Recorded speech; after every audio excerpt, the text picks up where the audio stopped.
Welcome to Bigfoot Society. If you have Bigfoot activity to report from the same areas discussed in this episode, please reach out to me directly after this episode.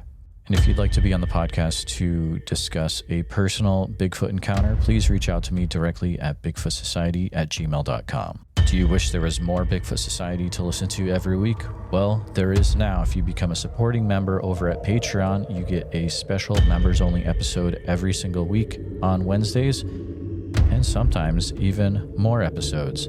Head on over to patreon.com/the Bigfoot Society. And now let's get on with the show. All right, Bigfoot Society, we've got the privilege of talking to Randy tonight. Randy is an individual that left a comment on the YouTube channel on a recent Western New York video. And so I reached out back to him, and thankfully Randy was able to come on to the show. So he's here tonight. How are you doing, sir?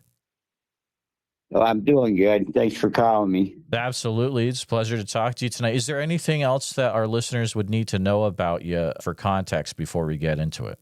Well, let's see, I'll be 64 this year. So what I'm talking about happened almost 50 years ago, roughly. But other than that, it's clear as a bell in my mind. Well, Randy, I'd say we're ready to go. So feel free to take us back as far back as we need to go. You're saying about 50 years ago, and I'm going to let you take over from here. All right. Well, as far as the setting was, it was around this time of the year in January. There was a lot of snow on the ground back then. We used to get anywhere from 4 to 6 feet of snow on the ground all winter long. And what we would do is we would go up to a friend of mine's barn to play hockey or basketball at night. And one night we didn't play basketball. We were watching TV at his house, and 10 o'clock at night. And Steve, the individual who this actually happened to, had to go home because of curfew. So I was going to go with him, but my brother talked me into staying because he wanted to stay until 11 o'clock. And if I would have went home, he would have gotten in trouble, and then I wouldn't. And so this way, we both wouldn't have gotten in trouble, or we both would have gotten in trouble. So I stayed up there. So Steve leaves about 10 o'clock. And normally it's a 20-minute, a half-hour walk for him to get home. So we're sitting there watching the rest of the TV show, and it was about 10, 15 minutes after Steve left. Danny's mother yells up, "Hey, pick up the phone. Steve's on the phone. He wants to talk to you. Tell Randy and Nick's my brother, that they need to call their dad to get a ride home because there's monsters in the field and they're going to grab them." And we're like, what? What's he talking about? So Danny goes down and talks to Steve on the phone. Steve's hysterical. He's like, "How'd you get home so fast? It's only 10 minutes. Usually, it takes you another 15 minutes to get home." He's like, "There's something in the field. There's 3 of them. They jumped out on the road and almost grabbed me. Tell Randy and Nick they can't walk home, to get their dad to pick them up." So we're like, yeah, okay. So Nick calls up my dad, and he says, "Dad, you got to come pick us up." And my dad's like, "Yeah, okay, you guys just don't want to walk home in the snow." So he was a jokester, and he would have ribbed us when he come picked us up, like, "Oh, you guys are wusses, you don't want to walk through the snow. You can walk home, blah, blah, blah." Back then, you're tough. So he come up to pick us up, and he was real straight and serious. He no joking around. And we're like, "Dad, what's up? What's up?" He goes, "Man, you won't believe it. Check out the tracks. I'll show you." So we get down the road. It was probably maybe a quarter mile down the road from the farmhouse. And you could see the way the field set up back then. It was a big field, and it probably went a good eighth of a mile to the woods. And when my dad shined the headlights down into the field, you could see the tracks of 3 individuals walking up through the snow. It was 2 adults and a little one.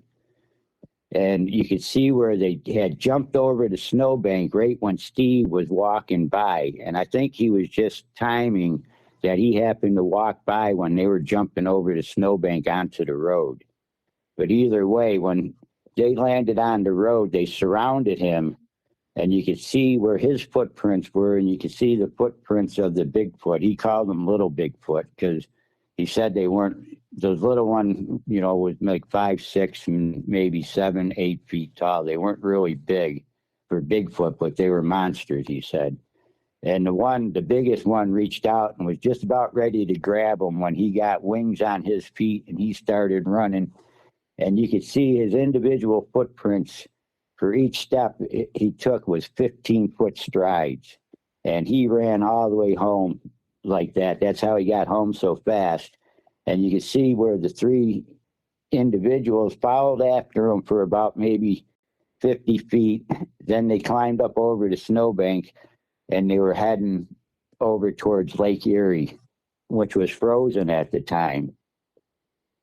So that's how the story went as far as what happened. And the next day, when I went to school, I rode the school bus extra, and I went up in the daytime, and you could see the tracks coming out of the woods in the snow, coming over, and you could see everything happening still in the snow and on the road and stuff. And it stayed like that probably for, I don't know, maybe a couple of days till the snow filled it in again.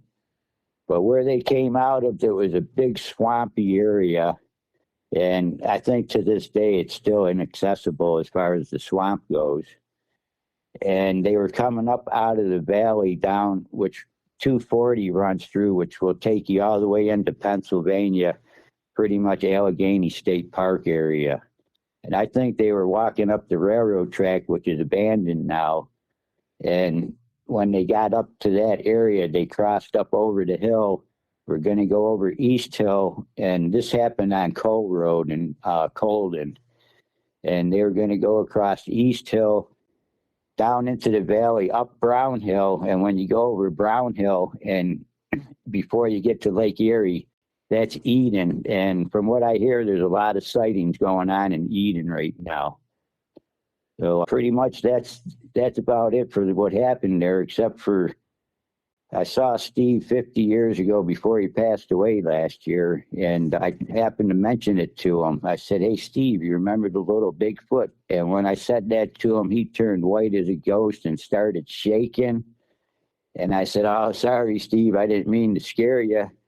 But we're the only ones that are alive," because it was at my brother's funeral and he had passed away. My dad was gone. I don't know if Danny's still around, but he wasn't there to see the actual footprints that night. So I said, "Everybody's gone. We're the only ones left. That really happened, didn't?" He goes, "Yeah, that happened." I said, "Well, I talk about this story every once in a while. I'll say my Bigfoot encounter." And he goes, "I never told a soul in over 50 years. He goes, "It scared the crap out of me. I don't like thinking about it." And that's pretty much the after of this story. Thank you, Randy. That's a wild account. It's so interesting how accounts are coming out of the woodwork about this Western New York area. Why do you think there's so many sightings in this area of the state? Well, I think the Allegheny Park has a lot to do with it, because that's a very big area in itself. And you have the valleys that come up. And like I said, when the lake freezes, they can walk right across Lake Erie into Canada. And I think that's what they're doing, hanging out, waiting for the lake to freeze. Oh, okay. Okay. So that's actually something I was going to ask you. So they could literally just, if it was frozen, they could walk right over into Ontario. Right. Friends of mine that lived in South Buffalo when Freezer Queen was up, they told me that the Timberwolves used to run across the lake and they would raid the dumpsters at Freezer Queen from Canada. So if the Timberwolves can do that, the Bigfoots can do the same thing. That's a great point. I mean, it's like just go over for a buffet from the dumpsters, and there you go. And if you look, I think, I'm not sure, I think it's Point Peter or something like that on the Canada side. But anyhow, that's like the narrowest point of the lake right there from Eden in Canada. If you look on the map, it's not very wide right there. And it's also shallower there too, I think. Okay. So that would be like a perfect spot for them to cross. Absolutely. From what you remember of these tracks, were the tracks that you saw try to remember the 2 footmarks. Were they next to each other, or were they in a straight line, or how were they walking? All right, the snow that they were walking through was, I would say, 4 foot deep. And they walked through that like nothing. And I think they were holding on to the younger one's hand to help him get through, or her, whatever one it was. But they had, it was I mean, it looked like train tracks as far as how straight they were. They were just as straight, perfectly straight lines coming up out of it. So you really couldn't see individual as far as the footprints, but you could see where they were walking through, and it was upright. It was like a person walking through the snow. And that time of the year, the bears would be hibernating. And I know what deer look like running through the snow, there's no way it was deer tracks. Hmm. You said this is about 50 years ago, so this puts it about 1974-ish? Right. It was right. See, we had a major blizzard in 77. And I think it was like right before that happened, 74 to 77, in between that area. Interesting. Around that time period, were there also other accounts of people seeing something that might have been similar to these monsters that Steve saw? Well, what was weird is I was talking to a friend of mine just the other day, and we were discussing about how I was going to be talking to you. And he brought up how where I was telling you the swamp is and where that one field is on top of the hill. Well, if you go through the woods and come out down on the other side of the woods before Lower East Hill Road, there's a horse ranch there. And the people that owned it, that property goes right up, and their fields go right up into the woods. And if you keep going straight, you'd come out in the other field where the Bigfoot come out of. But anyhow, they had problems with somebody or something throwing rocks and branches at their house one summer. And they were blaming it on the neighborhood kids. And I think there might even be police reports on that. That's very interesting. But they never found out what it was. And it wasn't until he brought it up, and he goes, yeah, remember how they were having trouble and they were blaming me for throwing the stones at their house? I said, yeah, that was about the time the Bigfoots were up there. I wonder if that's what was going on, if they were hanging out and throwing the rocks at their house. Okay, and this is all in Colden, New York. Yeah, Colden. Yeah, up on East Hill. Did Steve ever describe what they looked like? He just said they weren't tall, but they looked like Bigfoot. And it was dark, so he couldn't really give out a color. But yeah, he didn't really go into any descriptions with me as far as that goes. Now, in that time, mid-70s, when you would have heard Bigfoot, what was it that you had in your mind at that time? Are there certain movies you saw, certain TV shows? Well, about that time, the famous was the Patterson. Is that the name of it? The Patterson Gimlin film, yep. Yeah, that one. I saw that one at the theaters. So that kind of like, sparked, the Bigfoot as far as getting you aware of something out there. But other than that, there really wasn't, nobody really thought about it. Or like I said, with the sticks and the stones and all that, nobody put it together that it could have been them throwing the stuff at them.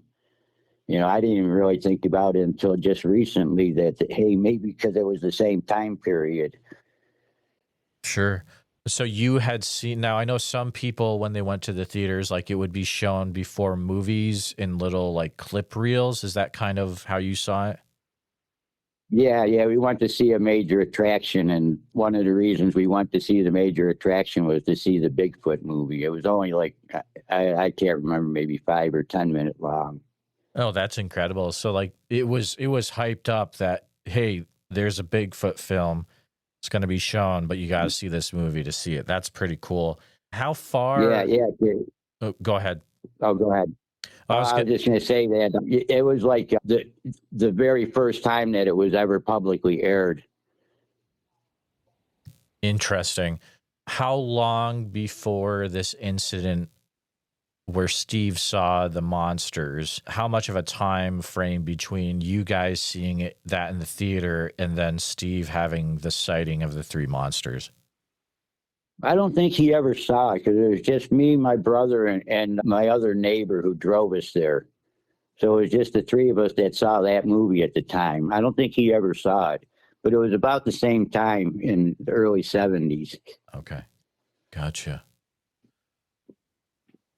Interesting. And before that point, had there ever been any talk of Bigfoot in your town or anyone reading books or anything like that? Well, we used to do a lot of horseback riding because I grew up on the farm. We had horses and cows and all that. And the one time we were riding back in the woods, we got off the horses, and the one kid that we were with, we never took him seriously, but he went down by the creek and he's like, "Oh, look, I see Bigfoot tracks." And we wound up making plaster casts of them. Whatever happened to him, I don't know, but we never took it seriously because we don't know if he took his shoe off and put them in the mud. You know what I'm saying? So we never could. That's what kind of person he was. You couldn't take him seriously that way. So I don't know if he was joking with us or if they were real or whatever happened to the plaster casts. I can't remember, but that was way before that even happened. Because we were like little kids back then. I don't know, preteen. Oh, that's interesting. Do you remember how long those casts approximately would have been? Well, they were big. I know that. And they looked like they were bigger than what his foot was. So he kept swearing he didn't make them. But I would say nowadays they would probably be like a size 12 or 13 foot. Okay. And from what Steve was saying, they weren't big. And that was about the size of the tracks that, we were seeing. I like I said, you couldn't actually make out the actual.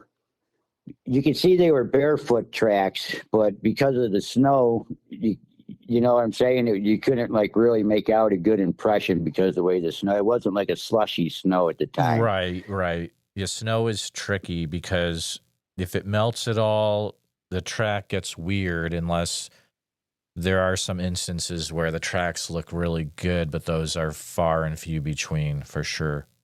Yeah, because in the field, what was happening as they were walking through, they were filling in behind them. Mm-hmm. You know what I mean? So the actual footprint was probably in 2 feet of snow, but you could tell it was people walking through because we walked through the snow so much you could tell that it was somebody that definitely bipedal. It wasn't something that was on four legs. It was two-legged the way they were walking, and it was definitely three of them.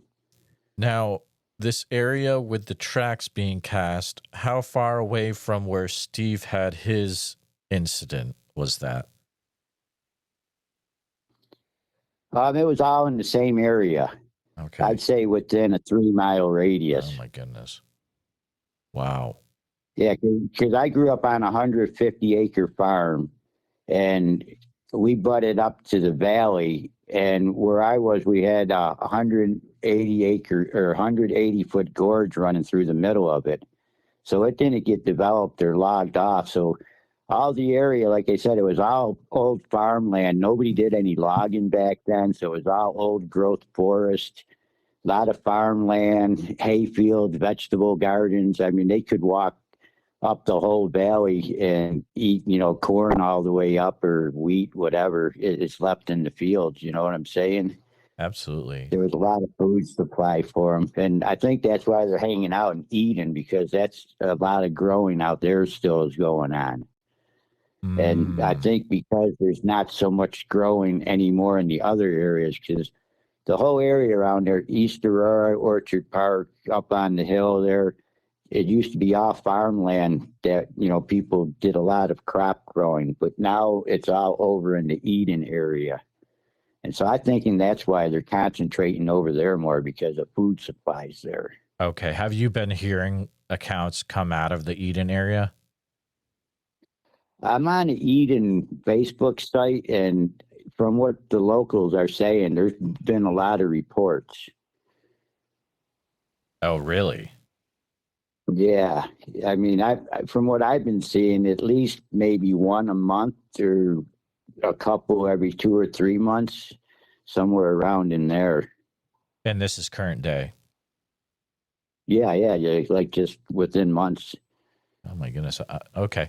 You know, thinking back to the same time frame where Steve, you know, encountered the monsters and all that was going on. Were there also other weird things going on in the town, like maybe things being seen in the sky or pets going missing, people hearing weird noises, anything like that?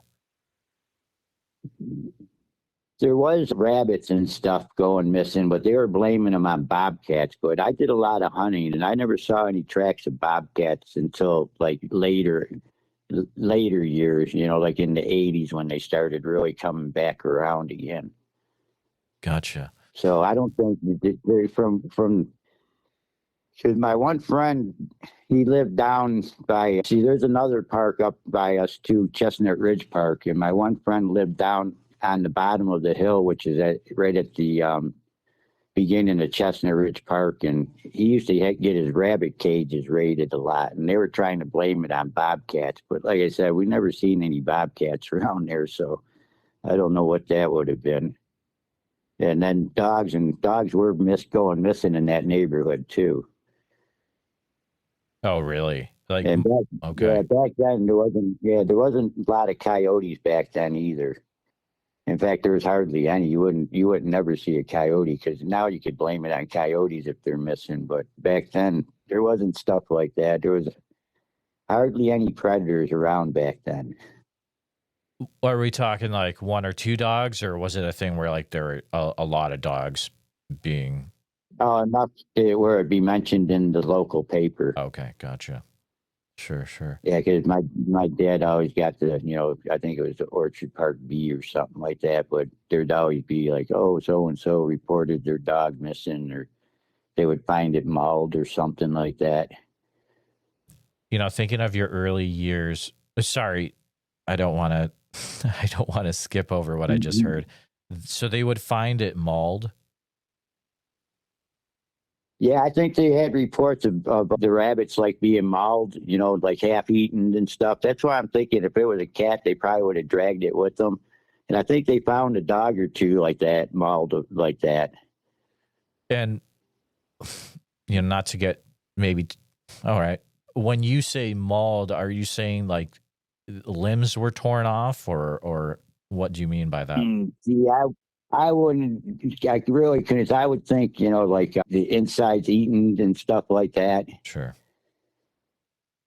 Yeah, because, Gotcha. I guess, I don't know, I was probably 12, 14, and I don't know, trying to, not give us too much information at that age, not wanting to scare us or whatever. Oh I don't yeah, know absolutely. what Yeah. the reasoning. Around that So time in that's just this what.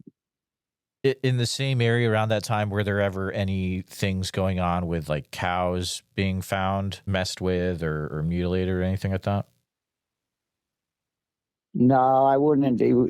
I wouldn't say we have any problems with the livestock, but Gotcha.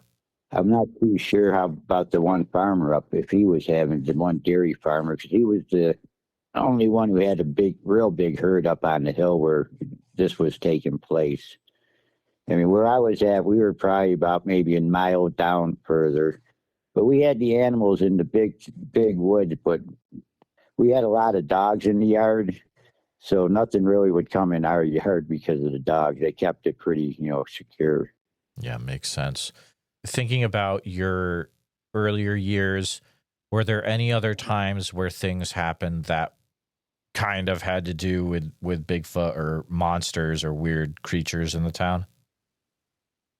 No, that was the only time, we kind of took it, knew it happened, and nobody, as far as the school kids, we didn't, say he was a liar.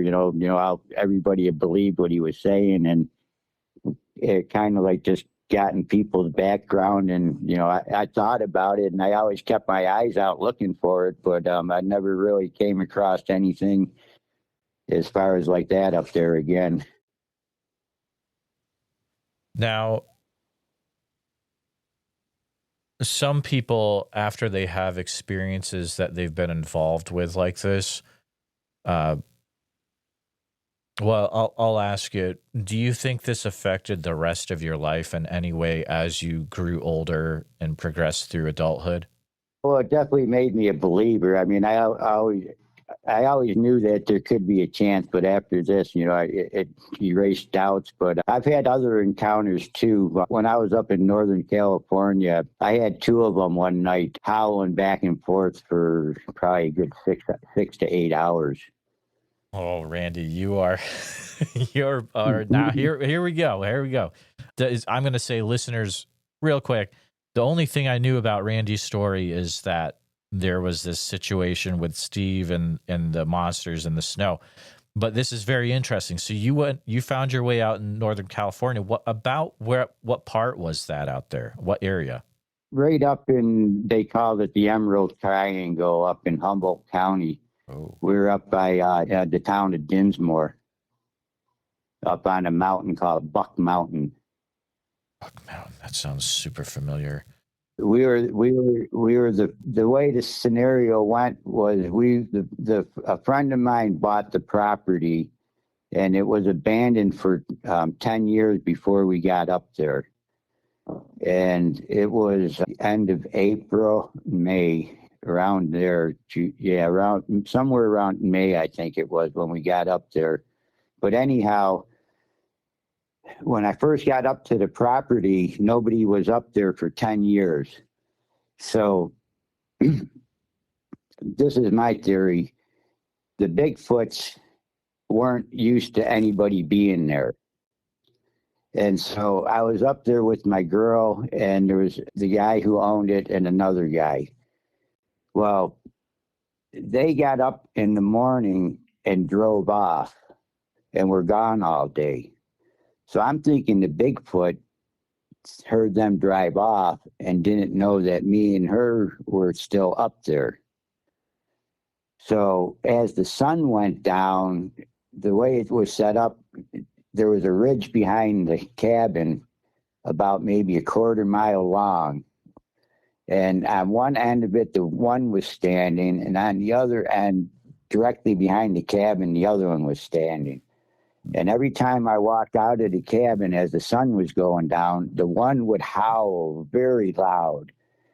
Then the other one would howl back. And they would continuously do that the whole time I was outside. And this went on for a good 6 to 8 hours. The sun went down. It was dark. We were the only ones up there. I think we intruded on them because they weren't aware that. And the thing is, when I found out that the Peterson film was filmed in the valley down below from where we were staying. So, but anyhow, they sat there and howled back and forth and back and forth. And they were all of a sudden howling up a racket.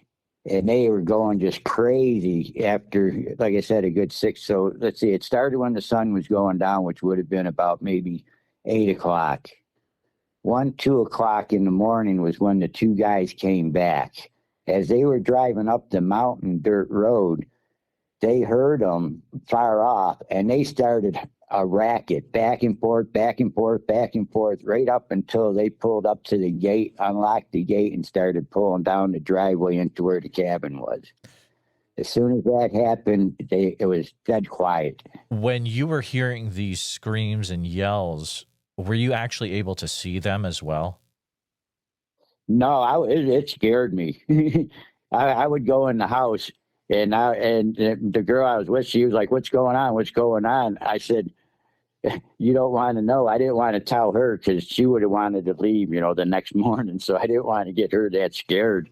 But every time I walked out, they just went crazy. And the thing is, if I would have thought about it, I didn't find out there was a ridge up there until like weeks later. If I would have known that, I would have went up looking for tracks. But I didn't know that. I thought it was just, woods and stuff like that. But then I found out that there was actually like a logging road up there on that ridge. And so the one was standing at one end and the other one was standing at the other end. And we stayed up there for probably about 2 months. And that was the only time that happened, was the first night we were there. But a friend of mine went up there and was staying up there, and he wound up staying all summer long. And he said every time he was up there by himself, they would do that. My goodness. Wow. Yeah, but unfortunately, he passed away last year too. We're all getting up in their age, but because he was telling me, because I told him what happened to me, and I told him what they were, and he goes, "That's what they are." I said, "Yeah." "Oh, they were trying to tell me they were this and they were that." And I said, "Kevin, think about it.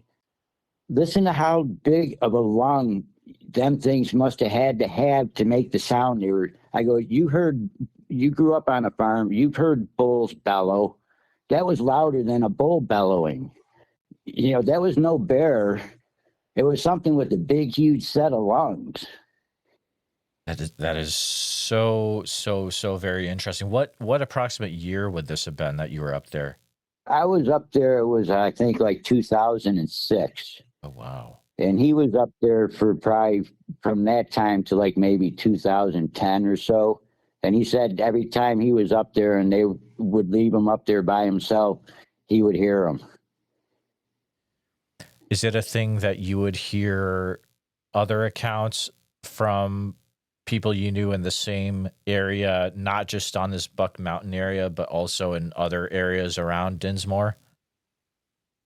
Unfortunately, I didn't get to meet too many people. I was out there to really start talking about that. But me and my girlfriend had a joke every time we were leaving the mountain, was keep the camera ready. We're going to see a Bigfoot. We'd always be looking, but we never saw anything. But we were always on the lookout for them.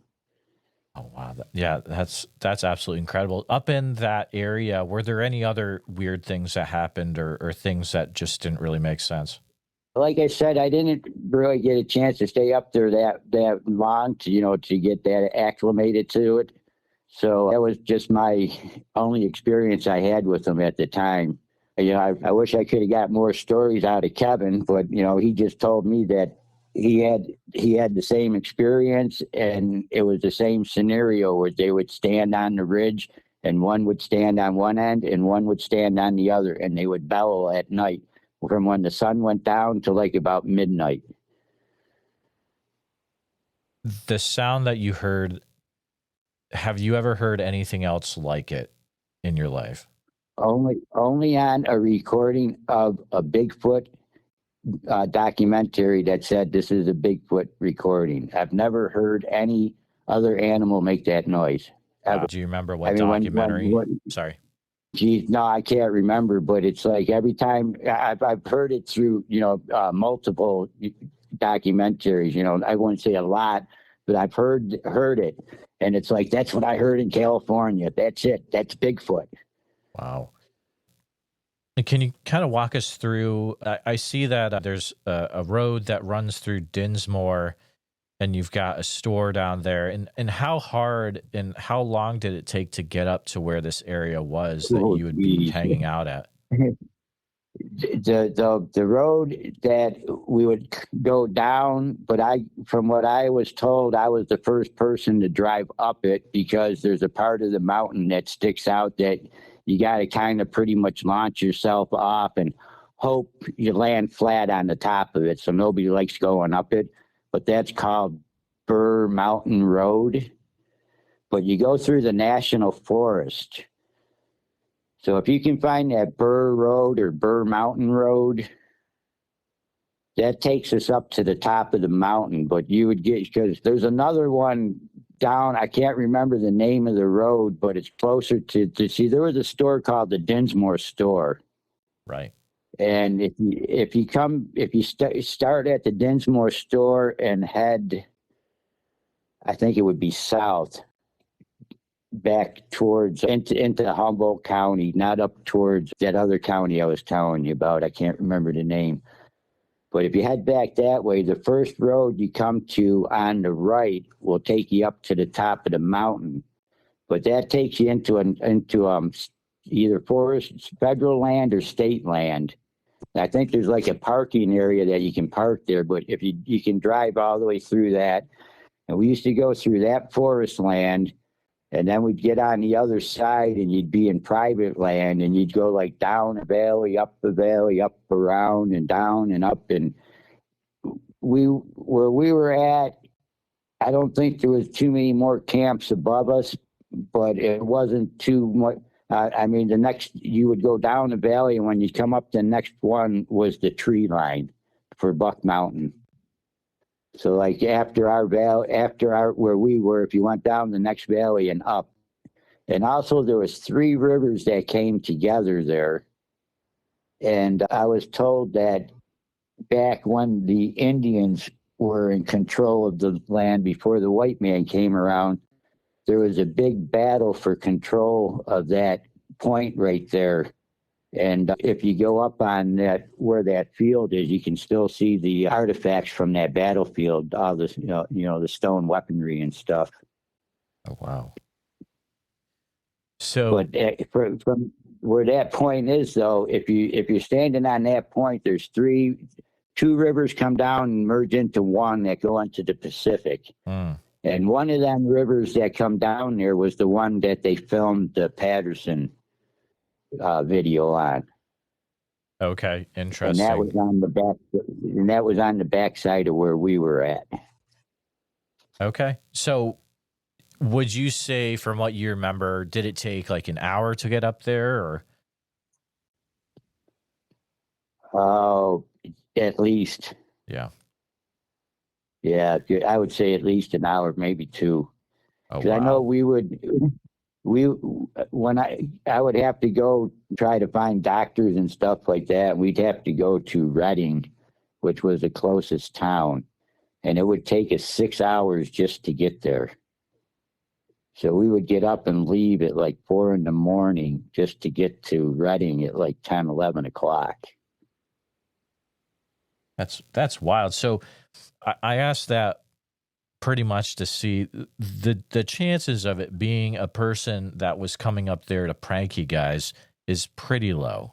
No one's just gonna get up there. There's nobody around. Nobody there. Nobody. No, and nobody knew we were there either. Yeah, because it was an abandoned property for 10 years. Exactly. Oh my goodness, that must have been nuts up there. Even the Bigfoots didn't know we were there. So they saw me walking around. Oh, I'll never forget that, boy, when he first started screaming. How long, like let's say from what you remember, when it would start screaming, how long could it draw out a single scream for? Oh, I would say 30 seconds, a minute, maybe longer. I mean, as long as it wanted to, really. It would let out a big, long bellow. And then within, I'd say, a minute or 2, the other one would let out another bellow. And then they would probably calm down for, a couple minutes. And then then he'd go again. And back and forth the whole time. I'd be outside. If I was out there 5 minutes, 10 minutes, 20 minutes, however many times they would do it, I don't know. I never counted it. Right. Did hearing that or being in close proximity, did that affect you physically or emotionally or in any way when you were in that situation? Well, it was scary, but I wasn't I didn't feel endangered or, I didn't feel my life was threatened or anything. And the thing was, they were stationary. They weren't, they weren't like moving. They were in the same spot the whole time for them 6 or 8 hours, however long it was. They never moved. So if they were going to do anything threatening, they would have been getting closer. And I don't even think they would have made noise like that. Right. I think they were just more scared with themselves and just like confused, is what I'm thinking. And they probably thought by doing that, they would get us to leave, but we had no way of leaving. So, but when I would go in the house, they would stop. Man, it's wild that this happened around 2006. That's the crazy part about it to me, is that it is, I mean, it's not, I guess it's not super recent, but I mean, kind of recent, right? I mean, it's not like this is a 1970s account. This is 2006. which is wild. Yeah, I have an even recenter one, but unfortunately, I can't share it with you because the Exactly. person who it involves doesn't want me to disclose it. But that happened within 3 years. Oh wow, wow, that is wild, Yeah, and wild I'll stuff. I'll try to get it out. I'll try to get it out of her, but she just doesn't want people digging around her house and investigating it. That's the problem. No, and I get it, but if she ever does get to the point where she wants to share what's going on, she can always reach out. I'm sure you can always pass on my email address and all that good Yeah, stuff. I talked to her right before or this evening. We Oh, told her okay. what was going on, and I was like, "You sure?" She's like, "No, no." I'm like, "Oh, okay." But she goes, "Call me up and let me know how it turned out." So I think she just wants to see if I'm getting scammed or Right, something like that. exactly. Yeah. That a lot of people, yeah, I mean, and rightfully so, because most people they share these stories and they end up, people are laughing at them or making fun of them, and it's Well, not a normal thing.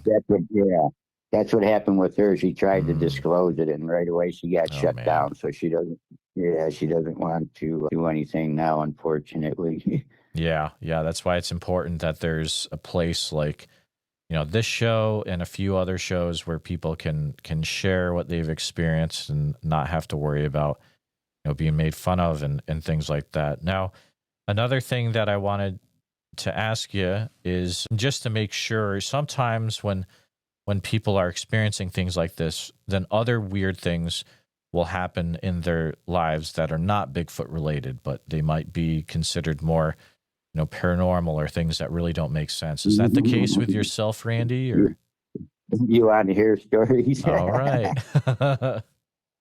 No, I grew up in a farmhouse that was built in the 1830s, and it was haunted. And the last time I was able to live up there for any amount of time, I had quite a bit of, I had an actual encounter. And then over the years, I've had other encounters too, as far as hearing weird things. Oh, wow. I don't And know if you want to that was disclose them. Well, that's in New York, or yeah, that's in the same area where the incident with Steve happened. That's where I grew up on Cole Road. okay. And where we grew up, it's considered Orchard Park, but we were the last house in Orchard Park before you got into Colden. So we were up on the hill, but it was still considered Orchard Park, but it was farmland back then. But like I said, I grew up in the old farmhouse, and it had a lot of history. It used to be a, a stagecoach stop between Rochester and Buffalo. Whoa. They would come from Rochester. They would stop there overnight before they went into Buffalo, and then in the morning they would go from there to Buffalo. But my dad, he got Alzheimer's, and when he got Alzheimer's, he started channeling a lot of spirits. And my dad and my mother bought the place in the 60s. And when we first moved in, they bought it from old people, and they must have channeled in the spirits because there was a lot of activity going on when we first moved in. But I was real little, so I don't remember much of what happened back then. But my mother had the house exorcised, blessed more than once, and had the priest walk around it with the holy water and that to try to get it calmed down, and that seemed to help. Mm. But when my dad got sick, he started channeling in the spirits, and he used to see my grandfather and grandmother all the time, and they used to walk around the house with them. But my brother, he got back into the picture, and he was terminal, and so they both were channeling in the spirits. And my brother said he used to see a tall guy in a brown suit standing at the foot of the bed looking at him all the time. My dad said he's seen him too. And my experience is the one I think can recall good. There's a couple, but one I recall good is I was up there by myself working because I used to, do work on the farm and that. And Dad and Nick, they had doctor's appointments, so they were going at the doctor. So I was the only one there. So I'm working down in the basement, and I hear the front door open, close, footsteps, tables moving, the chairs and that, and people sitting down. And I'm like, oh, Nick and Dad are home. All right. So I continue working about another 5-10 minutes, and I go out, walk in, look in the driveway, and I'm the only one in the house. There's nobody there. So whatever walked, I didn't go upstairs then. I just kept on working outside. Probably a good call. But the one that really gets me the most is like that was probably, geez, I would say like in the 90s that probably happened. But one that happened the most recent was the last time I was up there.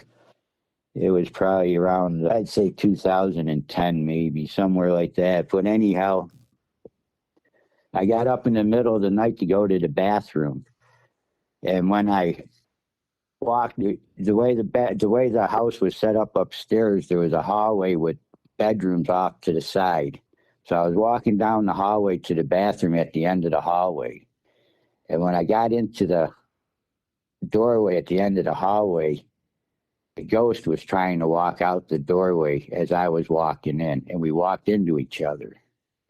I'll never forget. I felt it hit my chest, and when it hit my chest, I opened my eyes and I seen something white. And the way that the bathroom was set up is when you'd walk in, it was rectangle shape, and so like the doorway was on the left end of the rectangle, and so if you look to the right, that's how it opened up, and there was a long counter with the sink on it.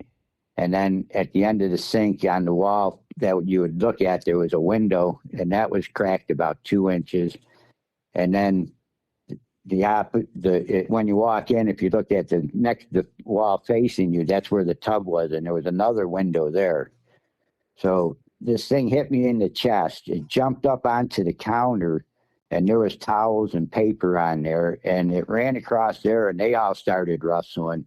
It tried to jump out the window, and it hit the window. I can remember here going bonk, and it couldn't get out the window, and so it ran around on the wall, and it tried to get out the window where the tub was, and that was closed, and it couldn't. And the shower curtains and the curtain on the windows were all rustling. And so it come around again. Now this is all about maybe 4 feet off the ground, and all I could see is this white streak going around. And so it come around again, and it hit me in the chest. And it did this 3 times faster than I can say it.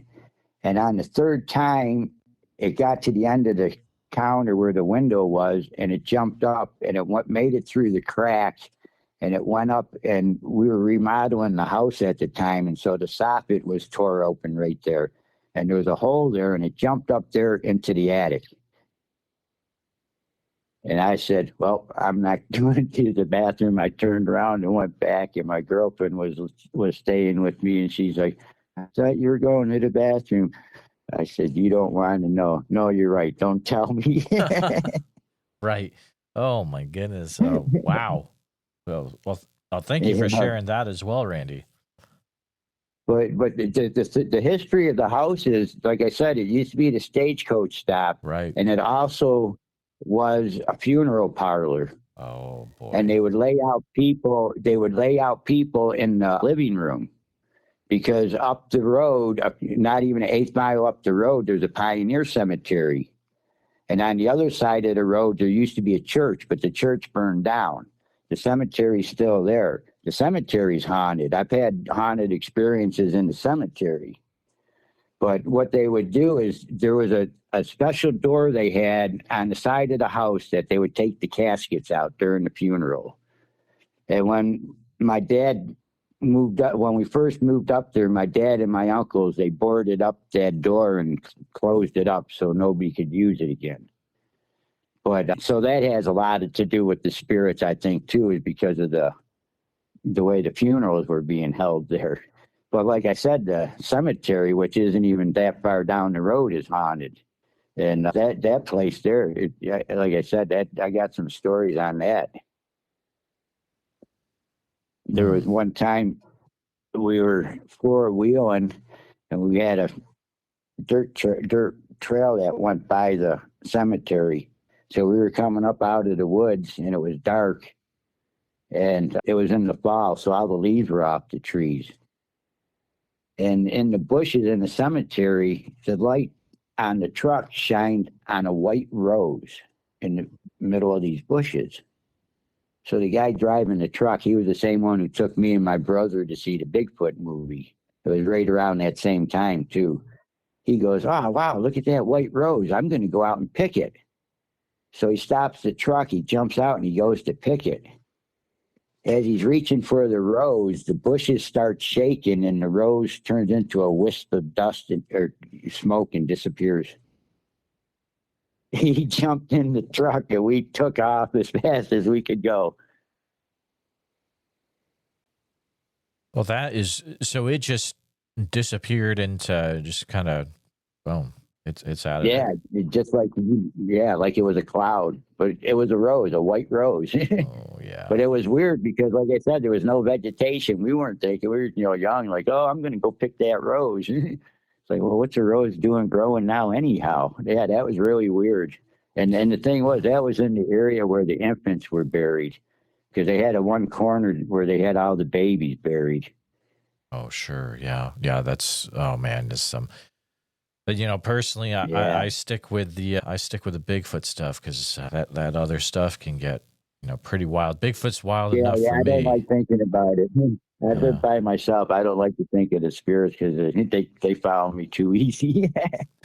It feels like you have had some really interesting connections to things over the years, Randy, for sure.